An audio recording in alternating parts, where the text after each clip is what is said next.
Bueno, seguro saben, vamos a abrir nuestras Biblias ahí en la primera carta a los Corintios, en el capítulo 13.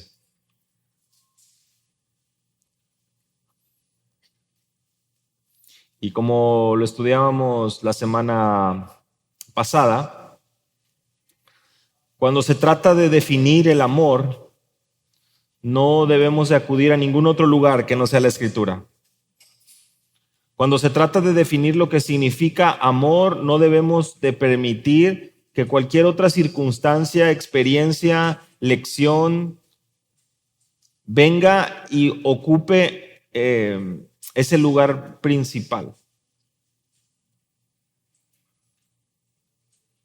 Hablábamos de las diferentes palabras que en nuestro contexto, en el idioma español, cobran diferentes sentidos dependiendo del país. Pero en el amor no sucede así. Y la semana pasada comenzábamos estudiando el amor es paciente, o como traduce Reina Valera, el amor es sufrido. Y tuvimos la oportunidad también de poder apreciar lo que significa que el amor sea sufrido. El amor con que somos llamados nosotros a amar al prójimo, el amor que nosotros somos llamados a practicar, primeramente, se define por ser un amor que sufre, un amor que es paciente. Y evidentemente a ninguno de nosotros me parece que nos agrada la oportunidad de sufrir o el abrir la ventana a una posibilidad de sufrir. Definitivamente no estamos ahí, no nos agrada, no nos gusta, nuestra carne no encuentra deleite en el sufrimiento. Pero el amor, de acuerdo a las Escrituras, el amor que el apóstol Pablo enseña a la iglesia es un amor que sufre, es un amor que es paciente. Hablábamos de que se nos habla de un tiempo prolongado, por eso es que ambas traducciones buscan acercarse a la definición de la palabra original desde esas dos ópticas. Y claramente vemos en la Escritura que a lo largo del Nuevo Testamento tenemos personajes importantes en la historia de la iglesia que sufrieron. Desafortunadamente nuestro perdón muchas veces se basa en circunstancias.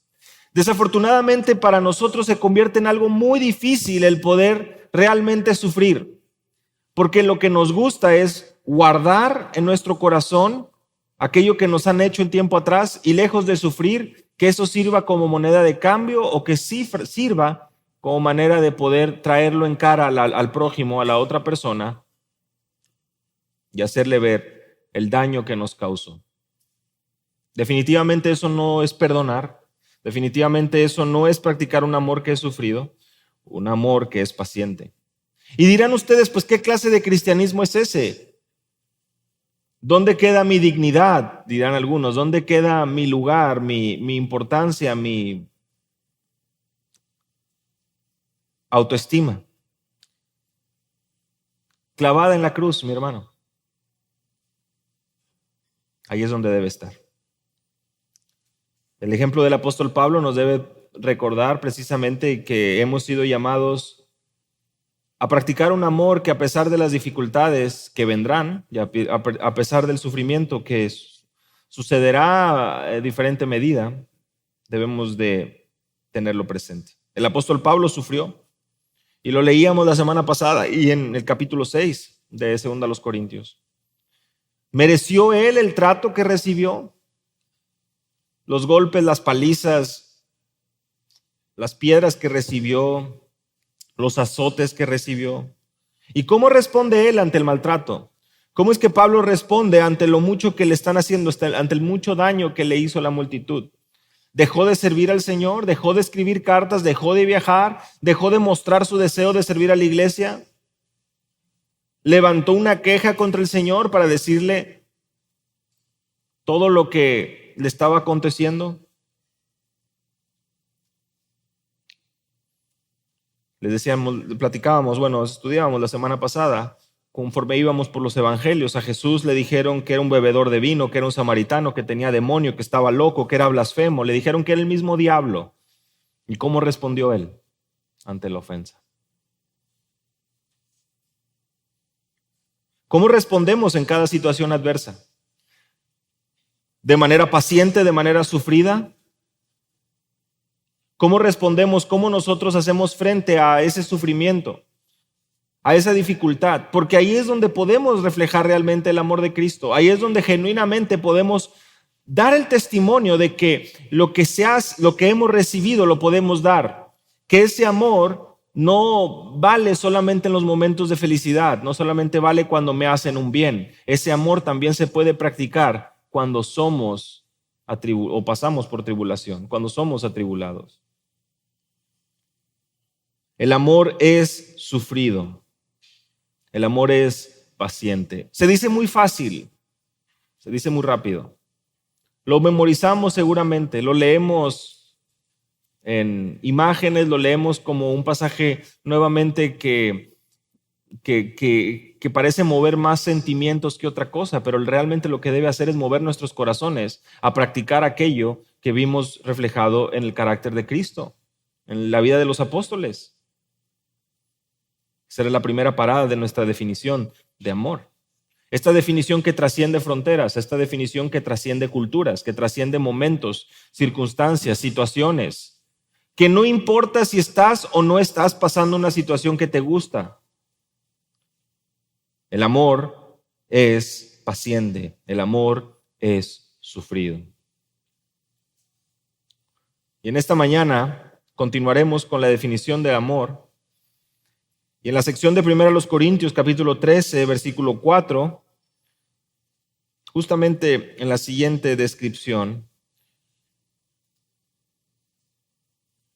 lo estudiaremos bajo dos encabezados que nos hacen reflexionar para actuar en obediencia a Dios.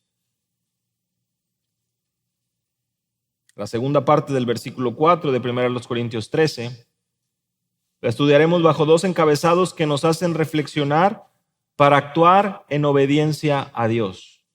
El primero de ellos lo he titulado Contemplemos la benignidad. Y el segundo, practiquemos la benignidad. ¿Y por qué? Bueno, porque ustedes lo saben. Versículo 4 del capítulo 13 de 1 Corintios, el amor es benigno, lo traduce la versión Reina Valera. El amor es bondadoso, así es como lo traduce la Biblia de las Américas. El amor es benigno. El amor es bondadoso. ¿Qué entendemos por benigno? ¿Qué entendemos por bondad? ¿Cómo definimos bondad? Para el cristiano, ¿dónde está la bondad? ¿Dónde aprecia la bondad? Hoy en día hablamos acerca de una persona bondadosa, una persona benigna, y otra vez podemos caer en el error de definirlo en base a nuestros mejores ejemplos de vida, a héroes o figuras políticas o figuras de la historia, pero no vamos a llegar a ese punto. Tenemos que aprender a venir a la Escritura. Por eso el primer encabezado, el primer paso es contemplar la benignidad, contemplar la bondad. Y créanme, ¿en quién podemos nosotros situarnos para poder contemplar lo que significa ser benigno? Cuya definición básicamente radica en ser compasivo, ser misericordioso, ser amable. ¿Dónde podemos nosotros tener una idea de lo que significa ser benigno? De lo que implica mostrar bondad, mostrar compasión y mostrar misericordia. Como los niños de escuela dominical, ¿verdad? Que ya saben que cuando las maestras hacen preguntas, o la respuesta es Jesús o es Dios. Y hay muchas probabilidades que vayan a estar bien, ¿verdad? ¿Quién hizo? Y todos, Dios. Pues efectivamente, ¿en dónde podemos nosotros fijar nuestra vista para poder contemplar la benignidad, poder contemplar compasión, poder contemplar misericordia? En nuestro Dios. Y me gustaría que pudiéramos ir a un pasaje en la Escritura, Nehemías capítulo 9. Porque creo que aquí en Nehemías capítulo 9 vamos a poder ser confrontados cada uno de nosotros. Y de manera que al contemplar lo que es el carácter de Dios, esto venga a nuestro corazón a sacudirnos, de manera que la palabra evalúe si realmente estamos o no estamos ahí. Vayan conmigo a Nehemías capítulo 9.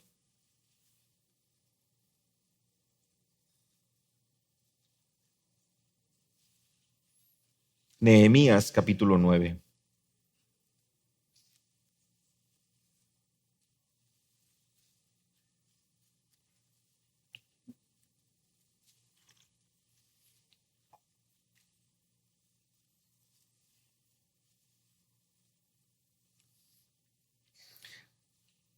Tenemos aquí un contenido muy precioso, por así decirlo, un resumen, pero realmente está bastante completo, donde los levitas que se nos mencionan en el versículo 5 bendicen al Dios, levantan su voz con las siguientes palabras. Prestemos muchísima atención, por favor.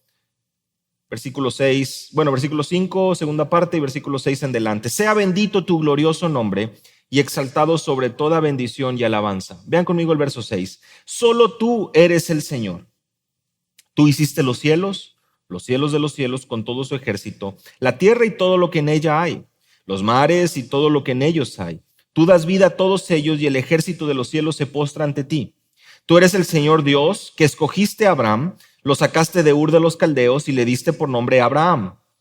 Hallaste fiel su corazón delante de ti e hiciste con él un pacto para darle la tierra del cananeo, del eteo, del amorreo, del fereceo, del jebuseo, del gergeseo, para darla a su descendencia. Y has cumplido tu palabra porque eres justo. Del versículo 6 al 8, ¿qué es lo que mayormente observamos, hermano? ¿Hacia dónde apunta el reconocimiento de los levitas en ese momento? A la grandeza de Dios. Y es importantísimo que podamos observar cómo ellos trazan esto a la creación, lo que estamos estudiando ahora en Génesis 1. Ellos apuntan que tú eres el creador de todo.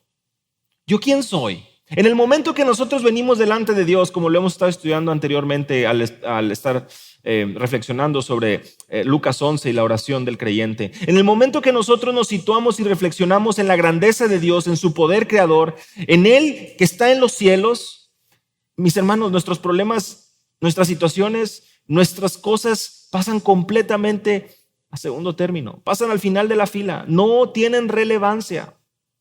Pues Él es el creador de todo lo que hay. A la luz de esto, ¿quiénes somos nosotros? Pero no solo se sitúa en la creación, vean el versículo 7, también reconocen algo. Señor, tú escogiste a Abraham. Tú le cambiaste el nombre. Es decir, su creación, su poder, pero también su soberanía. Eso es algo que muchas veces luchamos con la elección de nuestro Dios. Pero vean cómo aquí los levitas en Nehemías 9 lo dejan muy claro. A veces pensamos que se trata de un tema solamente del Nuevo Testamento. Y nuestro corazón a veces lucha y escuchamos que otros luchan con eso.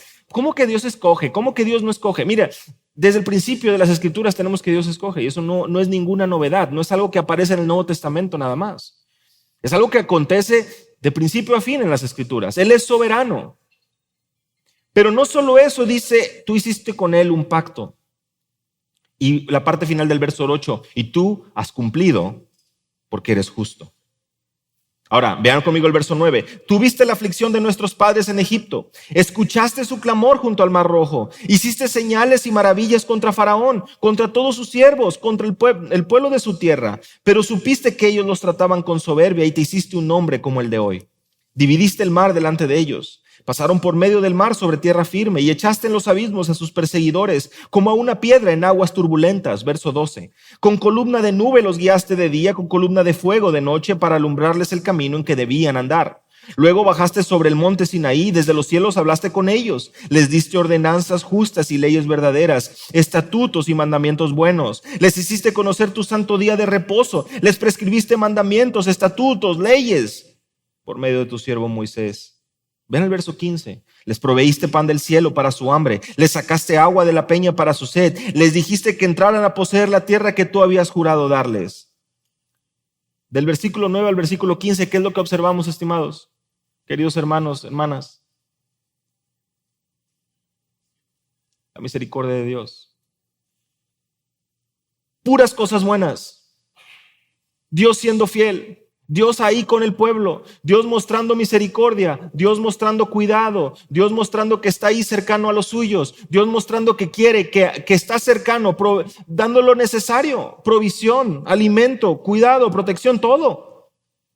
Verso 16, pero ellos énfasis ahí, nuestros padres obraron con soberbia. Endurecieron su cerviz y no escucharon tus mandamientos. Rehusaron escuchar y no se acordaron de las maravillas que hiciste entre ellos. Endurecieron su cerviz. Énfasis, ya lo había dicho en el verso 16. Eligieron un jefe para volver a su esclavitud en Egipto. Pero tú eres un Dios de perdón, compasivo y clemente y lento para la ira y abundante en misericordia, y no los abandonaste. Queremos estudiar, mis hermanos, lo que significa un amor compasivo, un amor misericordioso, un amor benigno, un amor bondadoso. Aquello que tú y yo somos llamados a practicar.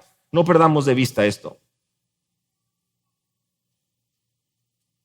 Dice, tú no los abandonaste, porque eres un Dios compasivo y clemente, eres un Dios de perdón.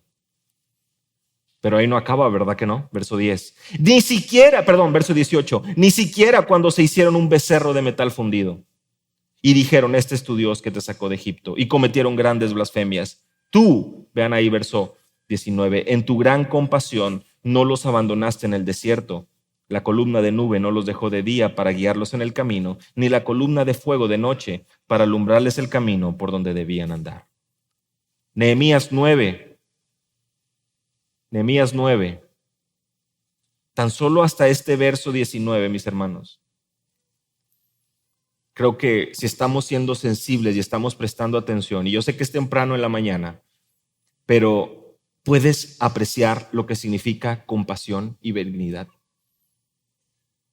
Porque este pueblo se esforzaba por deshonrar a Dios. Verso 20, tú diste tu buen espíritu para instruirles. No retiraste tu maná de su boca, les diste agua para su sed. ¿A quién le dio agua para su sed? ¿A un pueblo que estaba siendo fiel? ¿A un pueblo que estaba siendo obediente? ¿Que estaba haciendo méritos para recibir agua? Díganme, hermanos, ¿ustedes consideran que el pueblo estaba cumpliendo aquello que había sido instruido a hacer? ¿Estaba haciendo méritos el pueblo para que pudiera recibir maná?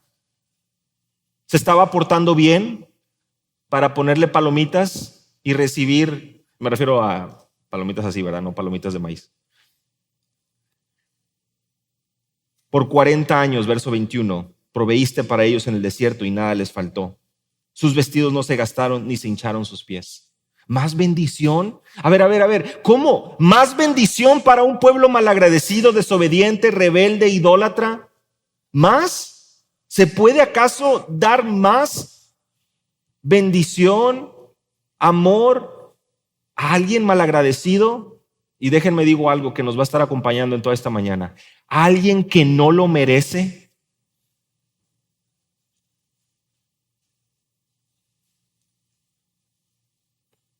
¿Qué acaso Dios no se da cuenta que este pueblo no lo merece?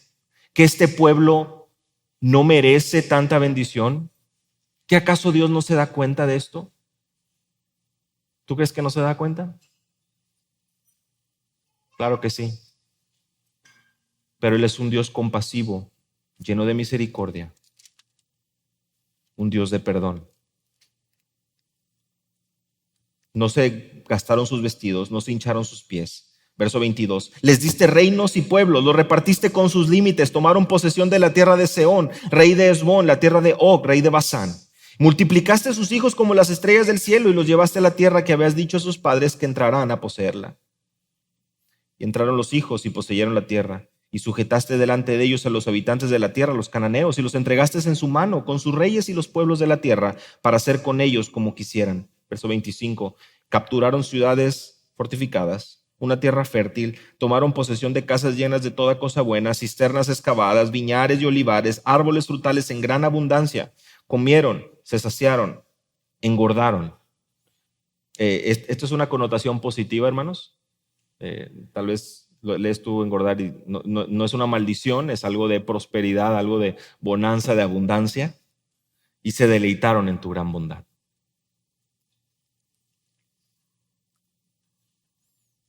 ¿Qué es lo que hemos observado hasta el verso 25 aquí en Nehemías 9? Efectivamente, que un pueblo desobediente, que un pueblo rebelde, que un pueblo idólatra, que un pueblo, verso 18, que cometió grandes blasfemias, no fue abandonado en el desierto, sino al contrario, recibió un cuidado, una protección y recibió victorias de la mano de Dios, porque Él es un Dios de perdón, compasivo y misericordioso. Por eso yo les decía, queremos contemplar la benignidad, queremos saber a lo que hemos sido llamados tú y yo. Primero tenemos que sacar la libreta, sacar ese lápiz y comenzar a contemplar lo que bíblicamente vemos nosotros como benignidad, como compasión. Porque el amor que tú y yo somos llamados a practicar debe armonizar con esto. Verso 26, pero fueron desobedientes. ¿Otra vez? ¿Más? No, pues yo creo que ya Dios va a retener toda bendición, ¿verdad? Porque otra vez desobedientes se rebelaron contra ti, echaron a tu ley a sus espaldas, mataron a tus profetas que los amonestaban para que se volvieran a ti, cometieron grandes blasfemias. Entonces los entregaste en manos de sus enemigos que lo oprimieron, pero en el tiempo de su angustia clamaron a ti.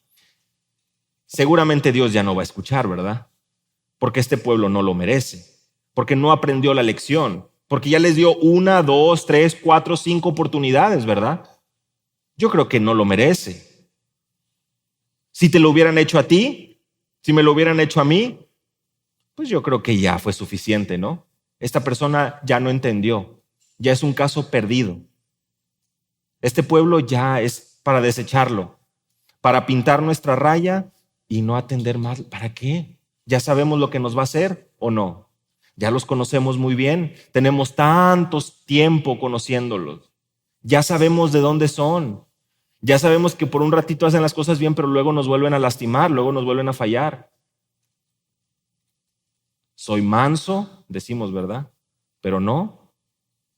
Ya me la hicieron una vez, ya me la hicieron 2 veces, ya me la hicieron 3 veces. Esta gente ya no vale la pena seguir confiando en ellos, ni seguir dándoles bendición, ni seguir mostrando misericordia. En el tiempo de su angustia clamaron a ti. Vean conmigo la parte final del verso 27. Y tú escuchaste desde el cielo, y conforme a qué, tu gran compasión, les diste libertadores que los libraron de mano de sus opresores. ¿Cómo? ¿Cómo puede ser esto posible? Porque el amor es sufrido, el amor es benigno, el amor es bondadoso. Y así es, mis hermanos, que nosotros nos situamos y contemplamos realmente lo que significa mostrar compasión y misericordia. Bueno, seguramente ya aprendieron la lección, ¿no? Ya fueron otra vez a clamar a Dios en angustia y el Señor respondió. Yo creo que ya se arregló la situación, ya no van a volver a fallar, ¿verdad? Vean conmigo el verso 28. Pero cuando tenían descanso, volvían a hacer lo malo delante de ti. Por eso tú los abandonabas en manos de sus enemigos para que los dominaran. Y cuando clamaban de nuevo a ti, tú oías desde el cielo y muchas veces los rescataste conforme a tu compasión. Pero vean conmigo el verso 29. Los amonestaste para que volvieran a tu ley. Pero ellos obraron con soberbia y no escucharon tus mandamientos, sino que pecaron contra tus ordenanzas, las cuales si el hombre las cumple, por ellas vivirá. Y dieron la espalda en rebeldía, endurecieron su servicio y no escucharon. Verso 30. Sin embargo, tú los soportaste por muchos años, los amonestaste con tu espíritu por medio de tus profetas, pero no prestaron oído. Entonces los entregaste en manos de los pueblos de estas tierras. Vean conmigo el verso 31. Pero tú, en tu gran compasión, no los exterminaste ni los abandonaste, porque tú eres un Dios clemente y compasivo.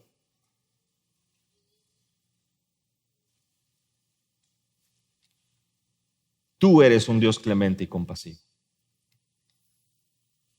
Queremos aprender a cómo practicar la benignidad, cómo practicar ese amor que es bondadoso. Aquí lo tenemos delante de nuestros ojos. En un rápido relato donde los levitas, aquí en Nehemías 9, toman este momento, toman este tiempo para recordar lo bueno y compasivo y misericordioso que ha sido el Señor y lo malagradecidos que ha sido el pueblo. Y evidentemente te darás cuenta que la compasión de nuestro Dios, que su perdón, que su misericordia no claudica, no termina, no cesa, sino al contrario. Sus misericordias se renuevan cada mañana. ¿Cuántas veces meditamos en las misericordias de Dios? ¿Cuántas veces tomamos en el día para sentarnos y recordar lo malagradecidos, lo soberbios, los rebeldes, los malos que somos y lo bueno que es nuestro Dios para con cada uno de nosotros? ¿Cuántas veces al día meditamos realmente en la manera en cómo Dios muestra su compasión? Ha mostrado su compasión para tu vida y para mi vida. ¿Y cómo eso te ha conducido a ti a amar de la misma manera? Mis hermanos, son preguntas que deben de hacernos meditar, que deben de hacernos temer. Porque sin duda mucho hemos recibido. Y no hay ninguno de los presentes aquí que podamos decir que merecíamos tanto amor y tanta compasión de nuestro Dios. De hecho, estoy seguro que varios de los presentes al leer Nehemías capítulo 9 se identifica claramente con esto. Hasta dice, si yo hubiera estado ahí en Egipto, muy seguramente hubiera hecho exactamente lo mismo que hizo este pueblo rebelde. Bueno es el Señor para con todos y sus misericordias sobre todas sus obras. Salmo 145, verso 9. Necesitamos contemplar la benignidad antes de poder pensar en practicarla. Porque nuevamente, para dichos humanos, para sabiduría humana, hay mucho. Para definir lo que significa el amor es benigno, el amor es bondadoso, tú puedes preguntarle a mucha gente, puedes preguntarle ahí en internet y ponerte a buscar y definir y darte cuenta cómo el amor es bondadoso. Cómo el amor, de acuerdo a este mundo, sí, da en la medida de sus posibilidades, pero tampoco es que se va a autoflagelar, ¿verdad? O se va a flagelar más bien, no se va a lastimar, no va a estar cometiendo algo que vaya en contra, va a buscar su propio beneficio, va a buscar su propio egoísmo, va a buscar exaltar su posición, va a buscar exaltar su nombre. Para eso no hay lugar aquí. Porque así como contemplamos la benignidad de nuestro Dios en este breve resumen en Nehemías 9, lo vemos de la misma manera cuando contemplamos la benignidad y la bondad de nuestro Señor Jesús. Porque tú y yo sabemos su conducta. Tú y yo hemos estudiado acerca de su amor, hemos estudiado acerca de su paciencia para con los suyos. Y sin duda, Mateo capítulo 11, verso 29, es un pasaje que lo tenemos grabado, que lo tenemos presente y que nos ayuda a poder entender precisamente el carácter, el corazón, la benignidad de nuestro Salvador. Llevad mi yugo sobre vosotros, verso 29, Mateo 11, y aprended de mí, que soy manso y humilde de corazón, y hallaréis descanso para vuestras almas, porque mi yugo es fácil y ligera mi carga. La palabra fácil aquí en el verso 30 realmente es la misma raíz de la palabra bondad, bondadoso o benigno, del amor que encontramos en 1 Corintios 13. Una traducción, una alternativa de traducción para el verso 30 sería porque mi yugo es agradable, porque mi yugo es suave, es ligero, es fácil. Ese es el amor que debemos de plasmar. Ese amor agradable, ese amor que busca precisamente servir, mostrar compasión. ¿Cuándo? Lo acabamos de ver la semana pasada, durante un tiempo prolongado, pues que el amor es sufrido. Ese elemento de longanimidad, ese elemento de tiempo, ese elemento de que pasa y seguimos amando, a eso somos llamados a hacer. Es la actitud de Jesús a sus enemigos, o ante sus enemigos, lo estudiamos la semana pasada, cuando en 1 Pedro capítulo 2, verso 23, Pedro nos sitúa a seguir las pisadas del Maestro. Él describe claramente que Jesús no respondió ante el odio del pueblo. Pues él, Lucas 19:10, Jesús había venido a buscar y salvar lo que se había perdido. Mira, lo podemos ver de la siguiente manera. Jesús vino a buscar y salvar al que no merecía salvación. Jesús vino a buscar y a perdonar al que no merecía perdón. Jesús vino a buscar y a salvar al pecador. que muy posiblemente hasta ese tiempo no se sentía pecador. Esa es la compasión y ese es el amor de nuestro Padre Celestial, de nuestro Dios Trino. Y espero, mis hermanos, que conforme avanzamos al segundo encabezado de practicar la benignidad, nos demos cuenta que practicar la benignidad, practicar ese amor benigno, ese amor sufrido, tan solo hemos visto dos características del amor, pero al practicar este amor, nosotros debemos de voltear a las páginas de la Escritura para poder ser informados de lo que significa este amor. Y claramente podemos observar que es mostrar una paciencia, es mostrar misericordia, es mostrar compasión, es mostrar amor a personas que no lo merecen. Porque ni tú ni yo merecíamos el perdón de nuestros pecados. Y Jesús con todo eso vino a buscar y a salvar a aquellos que no lo merecían.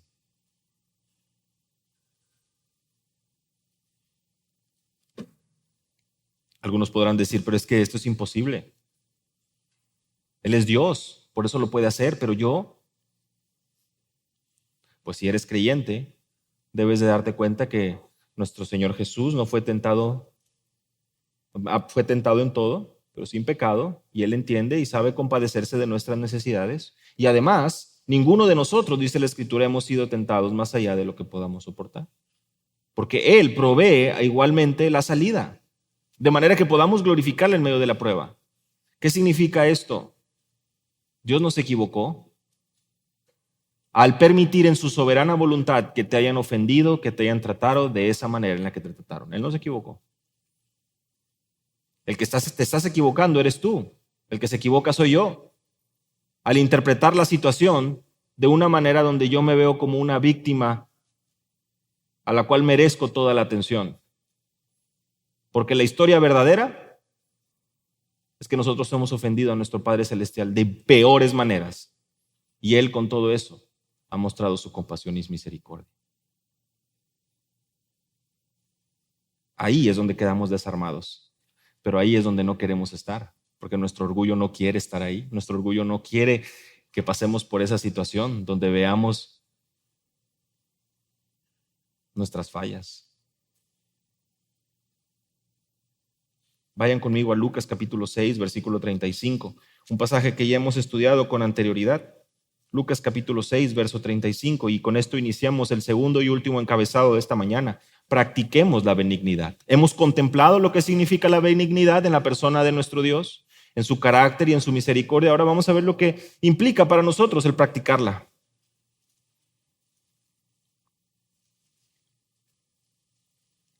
El amor es benigno, el amor es sufrido, es lo que hemos estudiado en estos últimos domingos.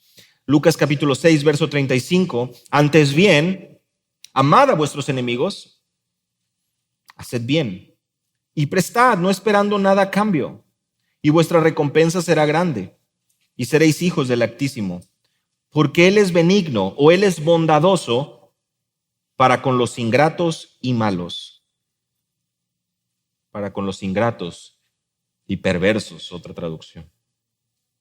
Una cualidad importante de ser bondadoso, ser benigno, lo vemos aquí en la instrucción de nuestro Señor Jesús, es amar a nuestros enemigos, es hacer bien. Pero hacer bien, dice ahí, no esperando de ello nada, porque nuestro galardón será grande y seréis hijos del Altísimo. ¿Hay algo más importante, mi hermano?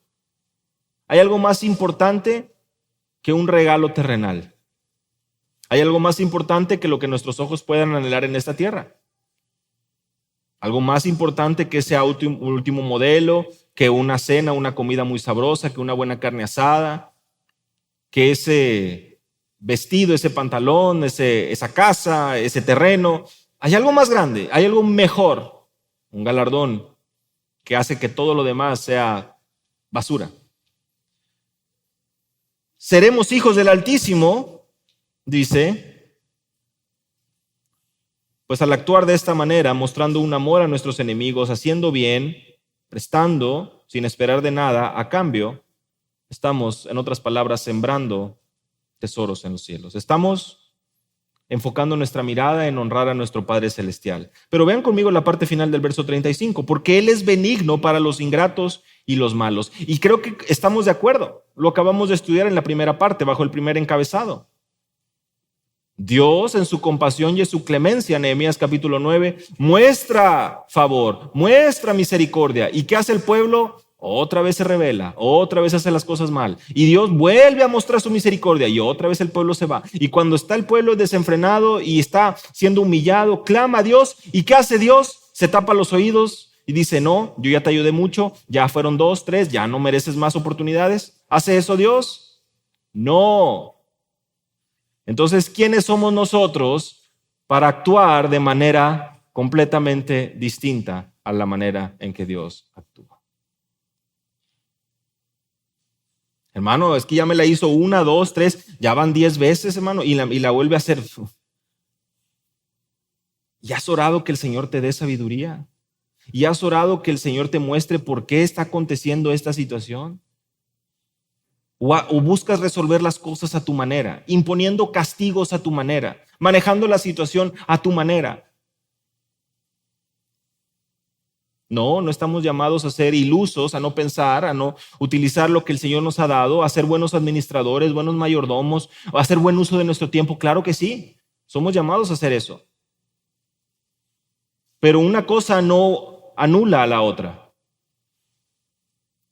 Realmente en tu tiempo pasas anhelando, buscando sabiduría de Dios para poder honrarlo en esas decisiones y en esos momentos donde eres ofendido. Porque déjame decirte algo, tú de igual manera ofendes a Dios todos los días y Él continúa mostrando su compasión para contigo.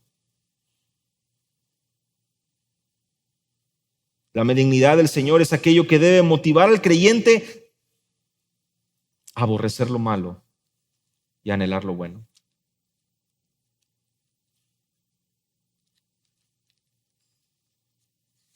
Cuando lo vemos desde la parte terrenal, es donde viene la queja y donde viene el victimismo.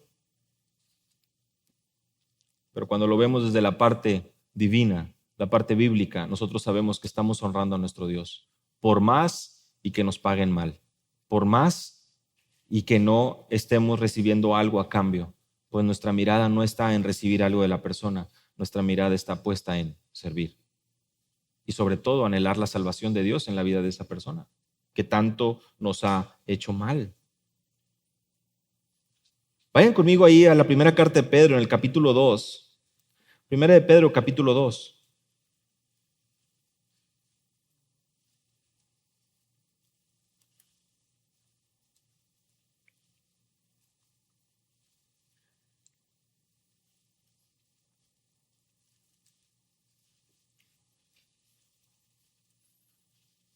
Este pasaje lo conocemos, de hecho, si mal no recuerdo, ya hace casi un poco más de 2 años que el pastor Sugel Michelén estuvo con nosotros en el hotel, él expuso de esta sección.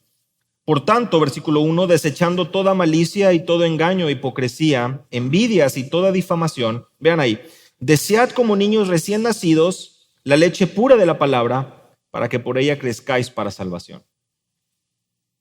Verso 3, si es que habéis probado la benignidad del Señor. Si es que habemos probado, si es que hemos probado la benignidad de nuestro Dios, dice el apóstol Pedro, desechamos malicia, engaño, hipocresía, envidias y difamación y crecemos en un anhelo ferviente por la palabra, como niños recién nacidos, que no hay manera de calmarlo, porque anhela y desea su alimento. ¿Has probado la benignidad de Dios? ¿Eres tú una persona que ha recibido la benignidad de Dios, que a pesar de todas tus fallas, a pesar de todos tus errores, continuamente vemos la misericordia de Dios a nuestras vidas? Eso debería impulsarte a un amor mayor por la palabra. Y eso debe impulsarte a, conforme lees la palabra y ves el carácter de Dios, te des cuenta y te sitúes en tu realidad. Pues si Dios ha mostrado una compasión diaria, continua para mi vida, ¿quién soy yo para negar esa compasión y esa misericordia a mi prójimo?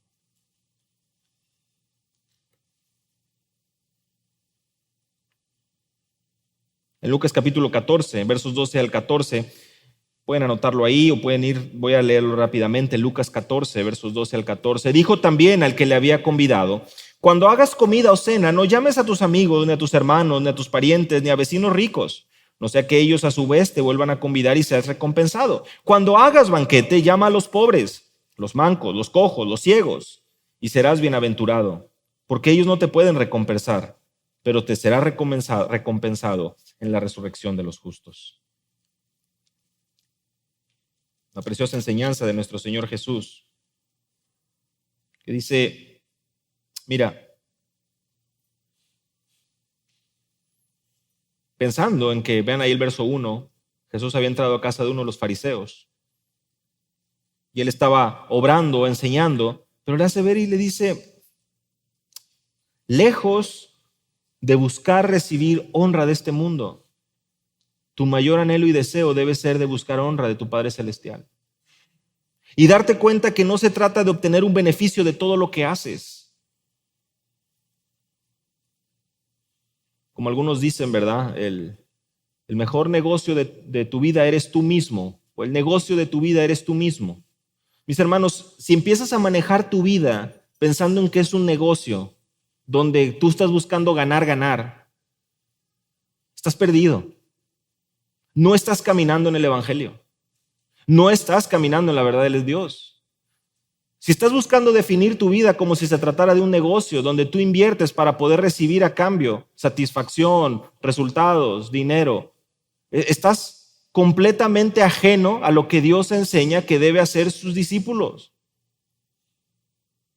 Pues tan solo en un inicio, al hablar acerca del llamado a Jesús por sus discípulos, de manera que tomen su cruz cada día y le sigan, habla de una negación. En otras palabras, este negocio de tu vida a los ojos del mundo ya quebró. Está clavado en la cruz. Pérdidas. Lo que este mundo va a ver de ti es que eres una persona que no está enfocada y no está amando este mundo, de manera que para ellos eres una burla, eres un escarnio, porque eres un iluso para ellos, pues no estás enfocado en lo terrenal. No, hermanos, no estoy diciendo que seas un mal administrador de tu tiempo, que no utilices principios bíblicos para llevar a cabo y aprovechar de mejor manera tu tiempo. No estamos hablando de eso, estamos hablando de hacer ver tu vida como si se tratara de un producto, de un negocio, de algo egoísta, de un ejercicio egoísta donde estás buscando obtener satisfacción de los demás. No es así. Porque el amor, tan solo lo hemos visto en estos 2 domingos, el amor es sufrido, el amor es benigno. Y lejos de estar buscando recibir algo a cambio, tú estás buscando la manera de servir, de amar. ¿Y sabes qué? Nos vamos a cansar y vamos a sentir que ya no podemos más, precisamente para poder venir delante de nuestro Dios día a día y pedir que sea Él quien nos fortalezca, para poder continuar sirviéndole, amándole, dando testimonio y mostrando ese amor que hemos recibido. Ese amor que nosotros hemos recibido es el amor que somos llamados a dar, pero de alguna manera se nos olvidó esto. Por eso íbamos a Nehemías 9 en un inicio, para que contemplemos lo malagradecidos que era el pueblo y lo compasivo que era nuestro Dios. De manera que tú también y yo también podamos recordar lo malagradecidos que somos y lo compasivo que es nuestro Dios. ¿Sabes qué? ¿Por qué? Para que cuando nos demos cuenta qué tan malagradecidos son con nosotros, nosotros también podamos recordar lo compasivo que es nuestro Dios cuando actuamos de la misma manera. Porque es un hecho que nos van a tratar mal, porque es un hecho que nos van a fallar, porque es un hecho que no van a salir todas las cosas de manera perfecta. Pero otra vez, Dios no se equivoca. ¿Cómo estamos respondiendo? ¿Buscando imitar el carácter de nuestro Dios? ¿O buscando nuevamente nuestro propio beneficio? Pablo modeló esta actitud. Cuando habla con los ancianos, se despide de ellos, los ancianos de Éfeso, ahí en Hechos capítulo 20. Él les dice, yo les he enseñado que trabajen, que se debe ayudar a los necesitados. Y cito unas palabras de nuestro Señor Jesús que no están en los evangelios. Más bienaventurado es dar que recibir. Por supuesto, inspirado por el Espíritu, y sabemos que hay muchas lecciones y muchas enseñanzas que nuestro Señor Jesús dio a lo largo de su vida. No todo está en los libros, en los evangelios. Así es como termina el evangelio de Juan. Pero Pablo cita y dice, recordando las palabras de nuestro Señor Jesús que dijo, más bienaventurado es dar que recibir. ¿Realmente nosotros encontramos un deleite en dar o nuestro deleite está en recibir?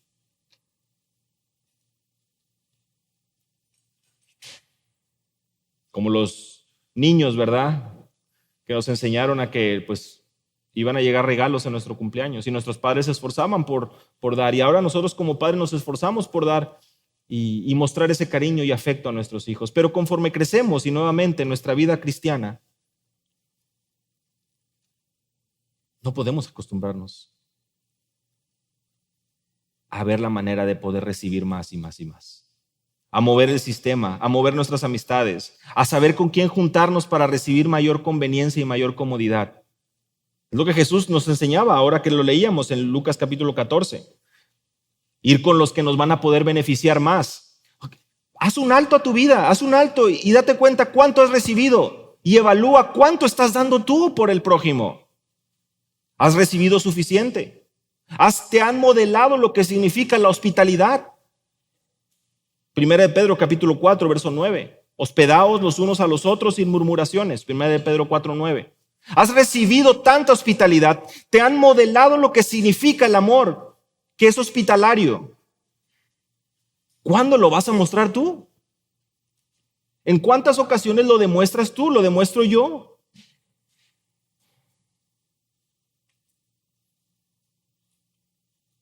Pablo dice en Romanos capítulo 12, verso 9, que el amor debe ser sin fingimiento. El amor sea sin fingimiento. Y justo en el verso anterior, Romanos 12, 8, él dice, el que exhorta, que en la exhortación, el que reparte con liberalidad, el que preside, hablando de los diferentes dones en el cuerpo de Cristo, con solicitud. Y termina diciendo Romanos 12, 8, el que hace misericordia con alegría. Esto se está poniendo cada vez más difícil. Porque como nos enseñan de niños, hay que poner buena cara. Pero aquí la palabra no solo nos dice hay que poner buena cara, aquí dice tu corazón tiene que ser transformado para que cuando seas hospitalario, cuando muestres misericordia, cuando muestres compasión, debe haber genuina alegría en tu corazón al estar practicando esto. Pues no podemos engañar a nuestro Dios. Nadie se burla de él. Mis hermanos, nuevamente, 1 Corintios capítulo 13, no se trata de sentimentalismos. No se trata solamente de hablar de amor y definirlo a nuestra comodidad. Empezar a decir, no, pues es que a mí me hicieron esto, yo no puedo mostrar ese tipo de amor porque me hicieron. No, no, no, no. Si eres hijo de Dios, tú has recibido este amor compasivo y clemente. Y por lo tanto, somos llamados a imitar y calcar los pasos de nuestro Maestro, de nuestro Señor, de nuestro Salvador. Pablo lo enseñó, Pedro lo enseñó, Juan lo enseñó, 1 de Juan capítulo 3, verso 18. Hay un dicho que se me viene a la mente, pero se me van a antojar los taquitos, ¿verdad? Hijitos míos, no amemos de palabra ni de lengua, sino de hecho y en verdad. No es un dicho popular nada más. No son las palabras del taquero, ¿verdad? En las mañanas. Amar en hecho y en verdad y no solamente de lengua. ¿Cuántas veces practicamos eso? ¿Cuántas veces decidimos no ayudar porque pensamos que la otra persona no lo merece? ¿Acaso nosotros merecemos tanta bondad de Dios? No nos engañemos. Un amor real, un amor generoso, un amor bondadoso, un amor compasivo, es un amor amable. Y los proverbios nos hablan mucho acerca de la generosidad, nos hablan mucho acerca de la compasión, nos hablan mucho de las bendiciones que hay para el que presta, para el que ama, para el que es generoso. Proverbios 19, 17, el que se apiada del pobre, presta al Señor. Reina Valera me parece que dice, el que presta al pobre, presta al Señor y lo recompensará por buena obra. En otras palabras, la compasión, la misericordia. Proverbios 11, 25. Hace un momento les citaba Proverbios 19, 17. Proverbios 11, 25. El alma generosa será prosperada y el que saciare, él también será saciado. Me parece que es claro y evidente aquí cómo vemos principios que nuestro Señor Jesús afirma en el Nuevo Testamento. Con respecto a sirve a aquel que no te puede dar nada. No sirvas por interés. Sirve a aquel que no te va a poder regresar, que no te va a poder traer ese beneficio. Si lo quieres ver así, que no va a traer ningún retorno a tu inversión. Porque tu retorno no está en esta tierra, sino en los cielos. porque tu mayor interés no es recibir aplausos, reconocimientos, palmadas de este mundo, sino que nuestro mayor deseo y anhelo es que un día nos presentemos delante de Él y podamos recibir esas palabras: buen siervo y fiel. En lo poco has sido fiel, en lo mucho te pondré. Entra en el gozo de tu Señor. ¿Cuánto deseamos escuchar esas palabras, no? Pero no es por nuestros méritos, no es por nuestras obras, no se trata de nosotros, se trata de poder imitar, practicar ese amor que hemos recibido. No podemos ser indiferentes, mis hermanos. No tenemos nosotros el sartén en el mango. No somos nosotros los que estamos sentados en un trono esperando a que venga la gente a pedirnos perdón y besarnos la mano y entonces evaluar si lo perdono o no. Date cuenta y medita en cuántas veces ofendes al Señor y cuánta compasión y misericordia recibes. Cuidemos, dice el hermano Wayne Mack, en cosas prácticas, la manera en que practicamos este amor bondadoso. Y él cita y lo siguiente: ¿cómo decimos las cosas? ¿Cuándo decimos las cosas? ¿Dónde decimos las cosas? Estamos modelando un amor cuando hablamos, pero no solo cuando hablamos, sino también en todo lo que surge alrededor, la manera en que lo decimos, el momento en que lo decimos, lo que hacemos y lo que no hacemos. Mostramos un amor benigno y compasivo, entendiendo que nuestro Señor Jesús estuvo ahí para consolar, ayudar y llorar y estar con aquellos que sufrían. ¿Nosotros hacemos eso? ¿O nos creemos los muy dignos haciéndole ver que esa persona no merece mi compañía, no merece mi tiempo, no merece mi compasión? Deja de ser engañado por tu carne y deja de ser engañado por el mismo infierno. Debemos demostrar esta misericordia.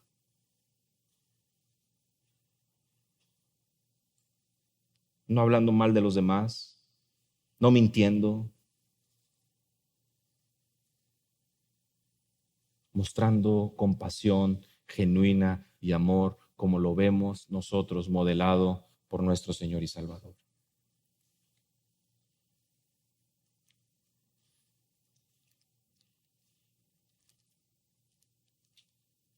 Modelando amor, modelando compasión.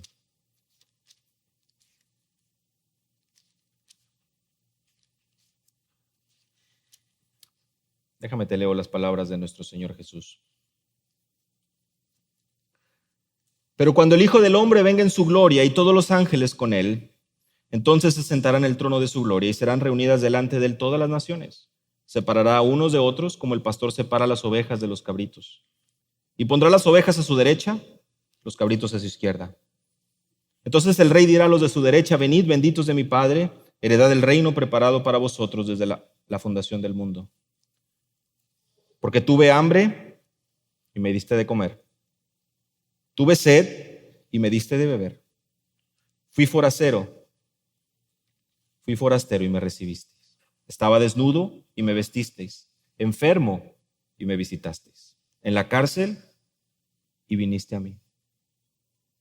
Entonces los justos le responderán diciendo: Señor, ¿cuándo te vimos hambriento y te dimos de comer, o sediento y te dimos de beber? ¿Y cuándo te vimos forastero y te recibimos, o desnudo y te vestimos? ¿Y cuándo te vimos enfermo o en la cárcel y vinimos a ti? Respondiendo el rey les dirá: en verdad os digo que en cuanto lo hiciste a uno de estos hermanos míos, a uno de los más pequeños, a mí me lo hiciste.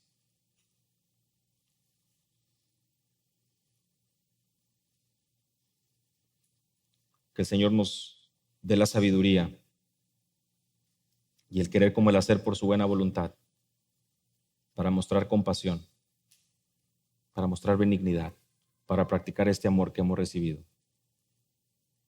Y no seamos indiferentes a la necesidad del prójimo.